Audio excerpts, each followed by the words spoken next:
que c'est notre esprit humain qui fait errer notre âme en tant que croyant en Jésus? C'est surtout, Dieu dit dans sa parole qu'on est dans le monde, mais on n'est pas du monde.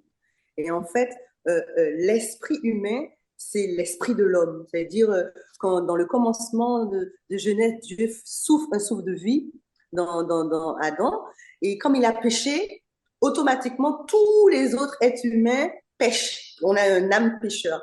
Donc, comme on a déjà l'âme, l'esprit du péché qui est déjà en nous, et c'est le Saint-Esprit de Dieu pour les chrétiens qui nous dit, c'est lui le libre arbitre qui nous dit ce qu'on fait est bien ou pas. Et en fait, l'âme de l'homme, c'est l'esprit de l'homme, pardon, l'esprit de l'homme est, est, est séparé à cause du péché de l'esprit de Dieu. Je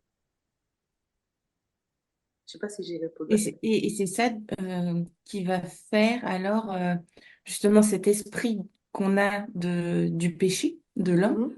Mm-hmm. Euh, c'est ça que si on écoute cet esprit-là plutôt que d'écouter l'esprit de Dieu, c'est ça qui va faire que dans notre âme, dans notre cœur, ça va le contaminer en fait et ça va donner raison à ces émotions mauvaises ou on parlait de tristesse, de colère, Mm-hmm. de C'est ça. c'est ça. Parce que en fait, la chair est ennemie de Dieu. Et forcément, la chair, le corps qu'on a,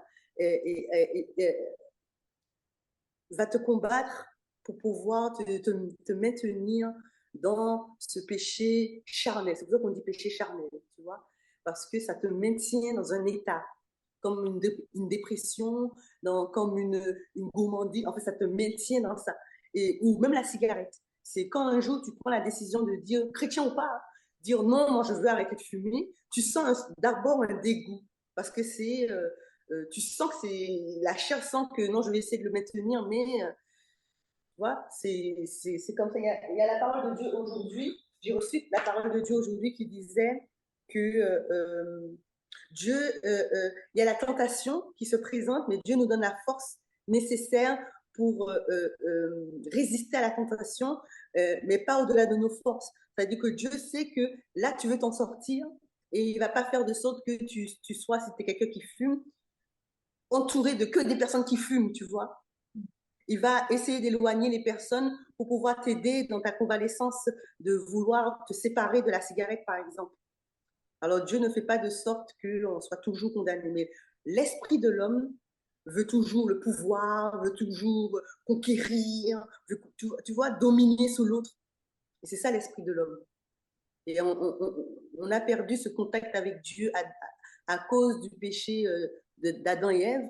Et depuis, on est tous, quand on n'a pas encore accepté Dieu dans nos vies, on est tous des âmes errantes sans Dieu, en fait. On est, comment t'expliquer, l'homme veut être son propre chef. C'est ça, ça veut dire l'esprit de l'homme. Je sais pas si... Amen.